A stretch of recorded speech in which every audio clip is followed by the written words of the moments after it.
சற்றுமுன் வெளியான தகவல் ரேஷன் அட்டைதாரருக்கு முக்கியமான தகவல் வெளியிடுது. அது என்னன்னு சொல்ல பார்க்க போகிறோம். நீங்கள் நம்ம சேனலும் சப்ஸ்கிரைப் பண்ணாமல் வந்தீங்கன்னா மறக்காமல் லைக் பண்ணிக்கோங்க, சப்ஸ்கிரைப் பண்ணிக்கோங்க. வாங்க வீடியோக்குள்ளே போகலாம். கலைஞர் மகளிர் உரிமை தொகை திட்டத்தில் புதிய பயனாளர்களை இணைப்பது தொடர்பான அறிவிப்பை தமிழக அரசு சில தினங்களில் வெளியிடும் என்கிறார்கள். தமிழ்நாட்டில் உள்ள அனைத்து மாவட்டங்களிலும் சுமார் 1,15,00,000 பேர் கலைஞர் மகளிர் உரிமை தொகை திட்டத்தில் பயனாளர்களாக இணைக்கப்பட்டுள்ளன. சுமார் 2,24,00,000 ரேஷன் அட்டைகள் உள்ள நிலையில் அதில் பாதி பேர் மட்டும் பயனாளர்களாக இணைக்கப்பட்டுள்ளதால் திட்டத்தில் இணைக்கப்படாதவர்களிடையே அதிருப்தி ஏற்பட்டது. செப்டம்பர் 15ஆம் தேதி 2024 அன்று மகளிர் உரிமை தொகை திட்டம் தொடங்கப்பட்டதிலிருந்து சில மாதங்கள் பயனாளர்கள் எண்ணிக்கை அதிகரித்து வந்த நிலையில் அதன் பின்னர் புதிய பயனாளர்கள் இணைக்கப்படவில்லை.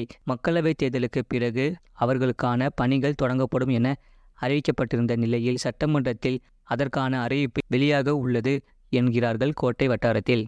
ஒவ்வொரு துறை சார்ந்த மானிய கோரிக்கை புதிய அறிவிப்புகளையும் மானிய கோரிக்கை மீதான விவாதத்தில் தமிழ்நாடு சட்டப்பேரவை கூட்டத்தொடர் தொடங்குகிறது. மறைந்த விக்கிரவாண்டி சட்டமன்ற உறுப்பினர் புகழேந்திக்கு இரங்கல் தீர்மானம் வாசிக்கப்பட்டு அவை ஒத்திவைக்கப்பட்டது.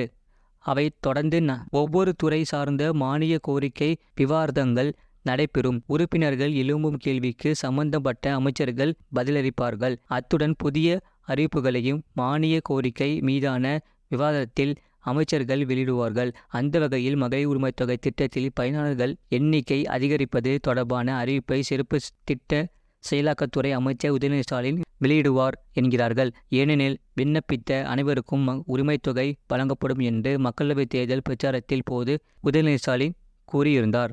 ஆனால் பிப்ரவரி மாதம் நிதியமைச்சர் தங்கம் தென்னரசு பட்ஜெட் தாக்கல் செய்தபோது மகளிர் உரிமை தொகை பயனாளர்கள் அதிகரிப்பு குறித்த அறிவிப்பை வெளியிடவில்லை. எனவே மானிய கோரிக்கை விவாதத்தில் இது தொடர்பான அறிவிப்பு கட்டாயம் வெளியாகும் என்கிறார்கள். அவ்வாறு வெளியாகும் பட்சத்தில் இடைத்தேர்தல், ஊரக உள்ளாட்சி தேர்தல், சட்டமன்ற தேர்தல் என அடுத்தடுத்த தேர்தல்களில் திமுகவுக்கான ஆதரவு அலையை அதிகரிக்கும் என கணக்கு போடுகிறார்கள் திமுகவினர். எனவே புதிய ரேஷன் அட்டைதாரர்கள் மகளிர் உரிமை தொகை திட்டத்தில் விண்ணப்பிக்க தவறியவர்கள், நிராகரிக்கப்பட்டவர்கள் என பலரும் திட்டத்தில் இணைய ஆர்வம் காட்டி வருவதால் இன்னும் சில திட்டங்களில் தமிழக அரசு அதற்கான அறிவிப்பை வெளியிடும் என்கிறார்கள்.